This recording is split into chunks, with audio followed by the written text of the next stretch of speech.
And Bill Belichick's been watching a lot of football. He's played against the Baltimore Ravens a lot of times. So when he speaks, I believe him. So Bill Belichick was on Pat McAfee today, Brad. Yes. Talking about this Baltimore Ravens team and how he thinks really the team that can beat Baltimore is Baltimore. So let's play that. About Baltimore a little bit there because they obviously end up with a win. Tucker hits a 56-yarder, aims outside the post.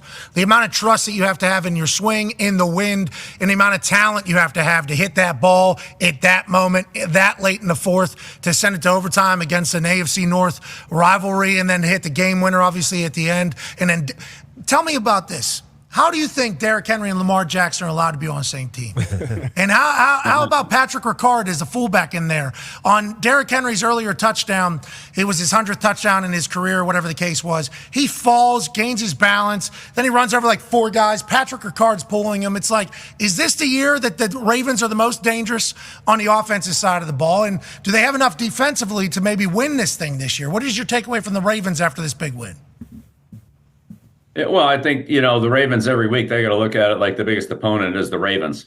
They just can't let themselves beat themselves. They can't let the Ravens beat the Ravens. So I think if they can do that, like the fumble, the turnover that Lamar had, that wasn't anybody's fault but theirs. And so they've had some of those. That's looked like some coverage miscommunication and bust there. Give up a lot of yardage and a lot of points against Cincinnati. Obviously need to tighten that up, but when they're hitting on all cylinders, when they've got it going right, it really looks good. They just got to find that consistency and eliminate some of the things that they've done that put themselves in a hole more than what the opponents have done to them. So I'm sure that's the focus there. Take care of our business. Let's just play the way that we need to play and not lose the game. And if we don't lose it, we'll probably win it. So, seemingly, Lamar has taken that next step leadership-wise, too, from everything we see off the field. Yeah. It's like, is this the year where it is they continue to show up? So I think that's a phrase that we've said, heard, spoken about. I know Zach on this very show has said that Lamar Jackson and Derrick Henry should not be on the same team. No, that's not fair. Shouldn't be allowed. Shouldn't be legal. So it's a safety hazard for the rest of the league. It's a safety hazard. Yeah. A guy that big shouldn't be allowed. Didn't he gave Rapp a concussion last week? Yeah, Derrick Henry, when he runs the football, we could talk about the final run yesterday.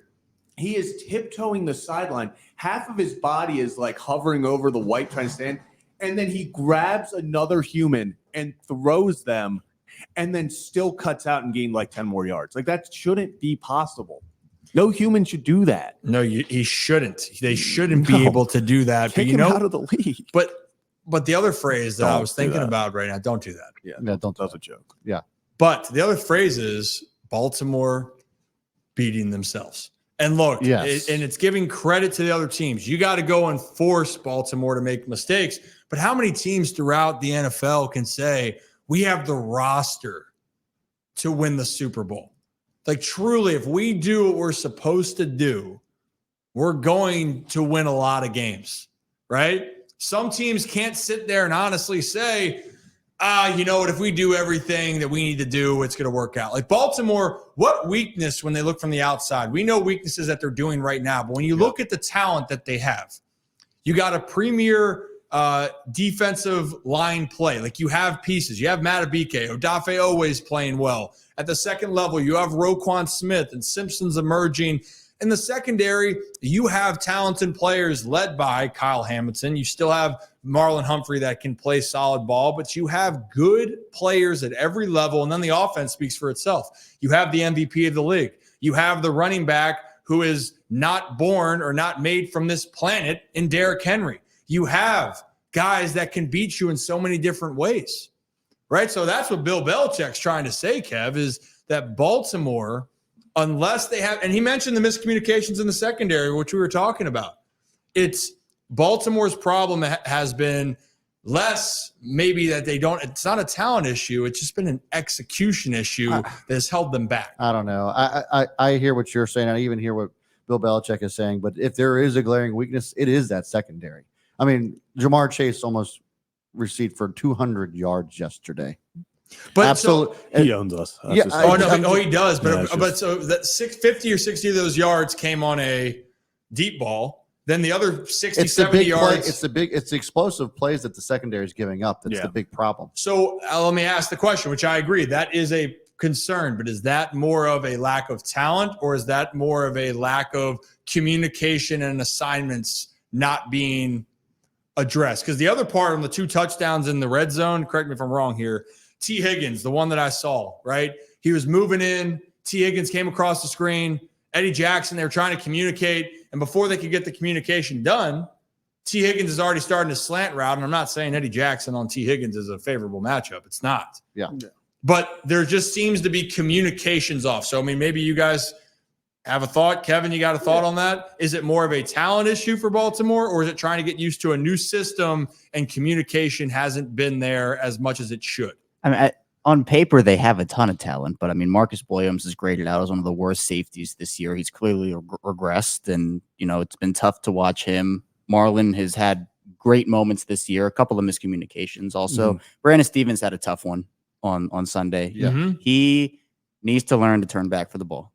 He needs to learn to turn back for the ball. So in my opinion, I think it's a little of both. Marlon also let himself get, like, he had the interception, which I don't know if it makes up for all the blown coverages on Jamar Chase, but he did have the interception. But like the corners in particular, not like Kyle Hamilton in the back is by far, it's like him and Lamar are the best athletes on the field. But everybody else in that secondary, in my opinion, it can be scheme, but I think there is a lack of talent there as well. Well, so I'm not saying that it's a perfect secondary, right? But I think that what I've seen when the teams came back on Baltimore early on, the Cowboys, there was multiple situations where either they couldn't get home on Dak in that game, or when we broke down with Q, there's just a lack of miscommunication, and there's a wide open gap of space. Week 1 with Xavier Worthy, right? Yeah. Xavier Worthy, there was another example. The Cowboys game we just talked about, and then the Jamar Chase, 40 seconds left in the half, and they hit a 50-yard touchdown. They get the ball back and then go 60 yards, 50 of it being a Jamar Chase touchdown, where it was one step wrong in on a cover, and we were saying it was cover 4. I got to go back and look at the play. But regardless, it's exposed. And players like Jamar Chase are taking advantage of it. I think in Buffalo's case, when they played it, this is no knock. They got talented players. Buffalo doesn't have a player like Jamar Chase or T. Higgins on their offense for that explosiveness. Yeah, and I see a couple of people like Doug here saying who's going to cover Terry McLaurin this week, and then someone else had mentioned Chase. How do you criticize any defenders against Chase? I'm not saying that Chase is an easy assignment, but 200 yards for any receiver, I don't care if they're elite or not, is way too many yards to give up on one player. And Joe Burrow threw for 392 yards. The passing defense is 28th in the league, and we're 5 weeks in. So I understand what you're saying, Rip, but I think, as we get further and down into the season, we're seeing progress with the offensive line. Obviously, these last 3 wins were crucial, and we saw how the offensive line was able to improve after those first 2 weeks when we thought that they were going to be absolutely atrocious. But we're 5 weeks in, and the passing defense is ranked 28th in the league. So how many more weeks do we need to give it before we're like, okay, this is a talent issue, or this is a glaring problem, versus adjustments that need to be made. And I give it a month. I give it the first 4 weeks of the season, and then it becomes a trend, because early week 1, week 2, it's like, okay, we're literally like a week into the season. We're not going to overreact off of one game, right? But now we have a bigger sample size. Now it's 5 weeks. Now it's over a month of football. And, to Brad's point, like Jamar this is not the first time Jamar has had almost or over 200 yards on this Ravens secondary. It's different seasons, right? But Jamar's a heck of a player, but it wasn't just Jamar Chase that was doing it. T. Higgins had 2 touchdowns. He was making plays. Yoshivach had a big play down the sideline to set Cincinnati up. You see Mike Gesicki had a play where he had a big completion. So it's not just the Ravens were getting torched by one guy. It was the entire game they were getting torched by everybody, which is why, and we'll talk about this a little more later, I cannot understand Zach Taylor's decision to run the ball 3 straight times for the set up the 53-yarder. I thought that was scared coaching, and honestly, to me, that's fireable. Well, so the thing it, right Kevin. there, say it with your Jeez. chest, Woo! Kevin. Let's go. Tarps off with the conversation. This is a point I guess I was trying to at least get to. And by the way, talent is talent. If your talent is like Jamar Chase, yeah, and it's one-on-one, Jamar Chase probably win that battle more times than not because he's that good. Yeah. So you're right. Like talent-wise, there's no one on the Baltimore that you can say, hey, one-on-one, my money's going to be on you. And that's no knock to any Ravens player. That's just a vindication just on how good Jamar is. It's like across the league. But Rome MVP just says right here at Ryan, we're replacing 4 defensive coaches. One is now the head coach in Seattle. One is the defensive coordinator in Tennessee. One is the defensive coordinator in Miami. And our current defensive coordinator had to find a replacement for all his positions. And by the way, he is now a defensive coordinator for the first time. So what I'm trying to say, at least, whatever the reasons may be, there has been too many miscommunications overall. Like, I would just be curious in this situation here. If they were a little bit more sound on some blown assignments, what would it look like? And that's hard to say. But what we do know is it's not just – if it was one thing saying this Bengals game, I'd be like, yep, all right, we got confused here. But if you go back and watch the other games, it has happened – game after game where there's moments, and not just like one moment. The only game where there truly wasn't was Buffalo. Yeah.